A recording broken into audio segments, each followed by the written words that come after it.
السلام علیکم ورحمۃ اللہ وبرکاتہ۔ الحمدللہ وحدہ لا شریک لہ، الصلاۃ والسلام علی من لا نبی بعد، اما بعد۔ میرے محترم کو دوستو، اللہ تبارک و تعالیٰ نے ایک مسلمان کو ساتوں زمین ساتوں آسمان سے زیادہ قیمتی بنایا ہے، مگر آج مسلمان اپنی قیمت کو بھول چکا ہے کہ میری قیمت کیا ہے۔ آج مسلمان نے ہر چیز کی قیمت کو پہچانا ہے، مکان کی قیمت کیا ہے، کار کی قیمت کیا ہے، سونے کی قیمت کیا ہے، چاندی کی قیمت کیا ہے، مگر اللہ کے نزدیک ایک ایمان والے کی قیمت ساتوں زمین ساتوں آسمان سے زیادہ ہے۔ فرمائیں کہ جب تک ایک اللہ اللہ کہنے والا اس دنیا کے اندر باقی رہے گا، جب تک ایک مسلمان باقی رہے گا، جب تک قیامت نہیں آ سکتی۔ بتاؤ کتنا قیمتی ایک مسلمان۔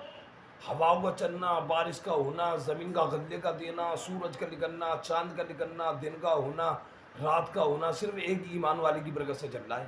بتاؤ کتنا قیمتی ہے۔ اور یہ کون کر رہا ہے؟ اللہ ہی تو کر رہا ہے۔ کسی انسان کے بس کی ہے سورج کو نکال دے، چاند کو نکال دے، دن کو نکال دے، رات کو نکال دے، زمین سے غلہ نکال دے، آسمان سے پانی برسا دے، صرف ایک مسلمان کی برکت سے۔ اور جب ایک بھی مسلمان باقی نہیں رہے گا دنیا کے اندر تو اللہ پاک توڑ پھوڑ کے قیامت نازل فرما دیں گے۔ اتنا قیمتی ہے مسلمان۔ مگر میرے محترم کو دوستو، آج ہم اپنی قیمت کو بھول گئے۔ فرمایا کہ اللہ تبارک و تعالیٰ نے انسانوں اور جنات کو جو پیدا کیا ہے محض اپنی عبادت اور امتحان کے لیے پیدا کیا ہے۔ یوں ہی بیکار پیدا نہیں کیا کہ تم دنیا میں جاؤ اپنی منچاہی زندگی گزارو، کھاؤ پیو مر کر آ جاؤ۔ ہر چیز کا مقصد ہوتا ہے، آدمی کماتا کس لیے ہے؟ ہماری ضروریات پورے ہوں، ہمارے خرچے پورے ہوں، ہیں جی، اچھی گاڑی ہو، اچھی سواری، اس لیے کماتا ہے نا۔ اسی طریقے سے اللہ تبارک و تعالیٰ نے دنیا کو بیکار نہیں بنایا۔ اللہ تبارک و تعالیٰ نے انسانوں اور جنات کو جو پیدا کیا وہ اپنی عبادت اور امتحان کے لیے پیدا کیا ہے کہ یہ ہم سب عالم ارواح میں جمع تھے، تو اللہ نے کہا تھا میں تمہیں دنیا میں بھیج کے دیکھوں گا، تم میری مان کر آتے ہو نہیں آتے کہ اپنی منچائی زندگی گزارتے ہو۔ مگر آج ہم دنیا میں آ کر اپنی منچائی زندگی گزار رہے ہیں، جیسے ساری زندگی دنیا میں ہی رہنا ہے۔ تو میرے محترم کو دوستو، جب ایک بھی ایمان والا نہیں رہے گا تو اللہ تبارک و تعالیٰ کو اتنی بڑی دنیا کی کوئی ضرورت نہیں۔ اور اللہ نے ہمیں عبادت اور امتحان کے لیے پیدا کیا، یہ مقصد ہے دنیا میں آنے کا، تاکہ ہم دنیا میں آ کر آخرت کی تیاری کریں۔ عبادت کیا ہے؟ اللہ کا حکم، نبی پاک صلی اللہ علیہ وسلم کا طریقہ۔ اگر ہم اللہ کے حکم، نبی کے طریقے پہ زندگی گزاریں گے تو ہماری 24 گھنٹے کی زندگی عبادت بنے گی۔ صرف نماز پڑھنا ہی عبادت نہیں ہے، اللہ کے حکم نبی کے طریقے پر کھانا کھائیں گے وہ بھی عبادت، اللہ کے حکم نبی کے طریقے پر دعا پڑھ کر سوئیں گے وہ بھی عبادت، اللہ کے حکم نبی کے طریقے پر بیت الخلاء میں بھی جائیں گے الٹا پیٹ سے وہ بھی عبادت، سچائی کے ساتھ امانت داری کے ساتھ کاروبار کریں گے وہ بھی عبادت۔ یعنی 24 گھنٹے کی زندگی اور سر کے بال سے لے کر پیر کے ناخن تک کی زندگی، یہ دین والی زندگی ہے اگر آدمی دین کے مطابق زندگی گزارے۔ اور یہی 24 گھنٹے کی زندگی اپنی منچائی گزاری تو اللہ کا کوئی وعدہ نہیں، نہ دنیا میں اور نہ آخرت میں۔ آج کل کسی سے پوچھو کہ حال ہے کہ جی پریشان ہے، اس کا لینا اس کا دینا، ٹینشن پریشانی میں گرے ہوئے، بیماریوں میں گرے ہوئے، خرچے پورے نہیں ہو رہے، کاروبار نہیں چل رہا۔ کیوں؟ کہ آج ہم اپنے مقصد سے ہٹ گئے، اور جو چیز اپنے مقصد سے ہٹ جاتی ہے وہ بے قیمت ہو جاتی ہے۔ مثال کے طور پر لائٹ اگر اوپر لٹکی ہوئی ہے تو جب تک جلتی رہے گی، لٹکی رہے گی، خراب ہوگی تو کہاں جائے گی؟ کچرے میں جائے گی۔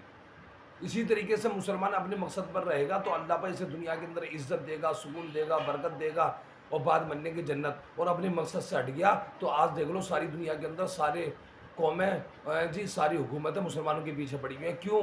کہ آج مسلمان نے اللہ کی ماننا چھوڑ دیا تو لوگوں نے مسلمان کی ماننا چھوڑ دیا۔ اس لیے ظالم بادشاہ کو اللہ نے مسلط کر دیا۔ یہ کہنا کہ مودی نے یہ کر دیا، اس نے یہ کر دیا، یہ بے وقوفی ہے، بے وقوفی۔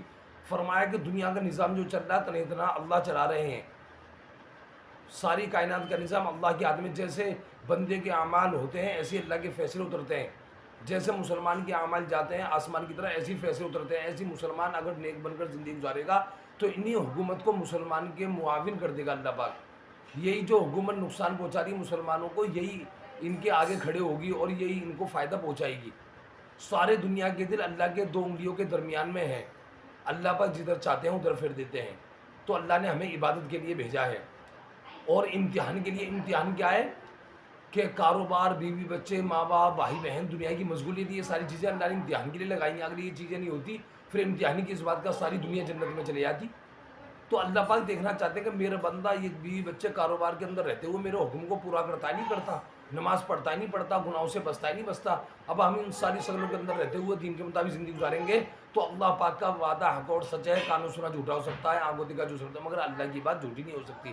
پھر اللہ پاک ہمیں دنیا میں بھی کامیاب کرے گا، آخرت میں بھی کامیاب کرے گا۔ اگر ہماری ویڈیو پسند آئی ہے تو شیئر کریں، کمنٹ کریں، لائک کریں، چینل پر نئے ہیں تو سبسکرائب کریں تاکہ ہمیں پتہ چلے کہ ہماری ویڈیو آپ کو پسند آئی ہے۔ اور دوسروں تو ضرور شیئر کریں، آپ کے شیئر کرنے سے کسی کی بات سمجھ میں آ گئی تو جب تک وہ عمل کرتا رہے گا قیامت تک آپ کو ثواب ملتا رہے گا۔ وآخر دعوانا الحمدللہ رب العالمین۔